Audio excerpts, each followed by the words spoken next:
Good morning, good morning, good morning. Kamusta po kayong lahat dyan? Sana maging simple at maligayang manigong bagong taon sa inyong lahat. Advance. Ito si Joseph at si Jojo D. Ang inyong kaibigan. Kamusta mga taga Quezon City dyan, mga kaibigan ko lang sa Davao. Sana suportahan niyo po ang aking vlog. Mga kaibigan, tungkol to sa mga buhay-buhay ng mga tao na kung saan dumaraan tayo sa hirap ngayon. Mahal ang bilihin, lahat. Ako katulad ko, pansamantalang wala akong trabaho ngayon. Alam niyo kasi ang buhay ng tao minsan, totoo yung sabi nila, minsan nasa ibabaw, nasa ilalim, parang gulong yan eh. Ibabaw ka, sa ilalim ka, sa gulong ka. Totoo yun. Ang buhay ng tao ngayon ganun. Mamaya-maya may trabaho ka, ilang buwan. Bukas, wala ka ng trabaho. Mga ilang buwan, bukas, o susunod, ilang buwan, wala ka ng trabaho. Ganun yun, hindi tuloy-tuloy. Tulad ko, wala po akong trabaho ngayon. Pansamantala, hinihintay po ako. Habang wala pa yung trabaho hinihintay ko, sumaside po ako sa iba. Kasi ayoko naman yung tatrabaho yung asawa ko. Ako nakahiga lang maghapon. Ay, hindi ko po ginagawa yun. Mahirap yung ganun. Para maghapon ako nakahiga. Nandito ako sa bahay, lalabas ako. Pagdating ko may pera na ako. Kasi nagwawalis-walis ako dyan sa labas. Sumaside ako sa mga kapitbahay namin, pinto. Ang dami. At nakakatulong ako sa asawa ko kahit kumikita ako ng isang araw, 400, abot na ng 500, hindi na masama. Nakakabili ako ng bigas. Di ba? At nakakatulong ako sa asawa ko. Hindi masasabing pabigat ako. Ayun ang ayoko talaga. Sana napapakinggan nyo ang aking mga sinasabi bilang Pilipino at bilang kagbabayan nyo. Mga ka-vlogs, mga guys, simpleng buhay lang sana sa darating na Pasko. Hindi na usi mag-araw o ano paman. Hanggat maaari, tumulong tayo. Hindi man tayo makatulong sa financial, sa dasal po. Kaya natin. Minsan totoo. Minsan nakakapanood tayo ng minsan. Bakit gano'n?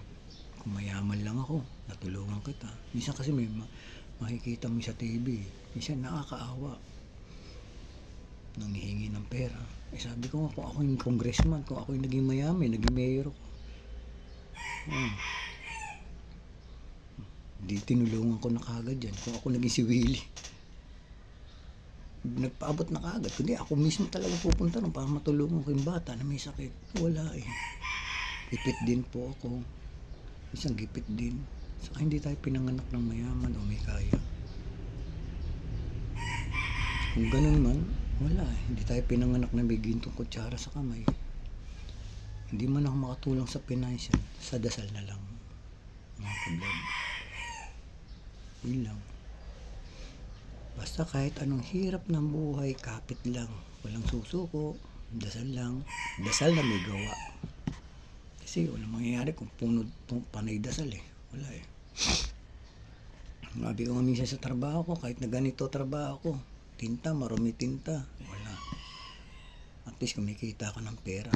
Diba? Eh kaysa nung nasa bahay ka, pogi ka, may asawa ka. Wala ka naman pera. Malinis ka nga, wala kang pera. Ako bali maging basurero ako basta may pera. Totoo yan. Totoo yan yung may pamilya ka. Gagawin mo lahat basta marangal. Kakainin mo lahat ng sinasabi nila. Oo ka lang, oo. Basta wag lang yung pakikialaman yung sariling buhay mo na. Mahirap eh, diba? Sabihin na nila ng gano'n. Huwag ka mumurahin, no? Basta trabaho lang. Gano'n, wala ka ba mahanap na? Kasi may gano'n eh. Hindi ka ba nakatapos? Imbis na yung makatulong sila, ikaw pa yung titirahin. Sabihin mo, hindi ka ba, nakapag-aral ka ba? Hindi ka kasi nag-aral. Gano'n, gaganunin ka pa. Wala, di ba? Imbis na nga sabihin, sige. Ganyan lang, wala ka palang natapos. Ganun lang pala natapos mo po. Gano'n, wala ka palang trabaho. Opo, pansamantala lang po. Kaya ka pala sa mga sideline. Gano'n dapat eh. Kasi iba kasi, gano'n, wala ka palang trabaho. Kaysa gano'n. Imbis na yung makatulong sila, aanin ka pa.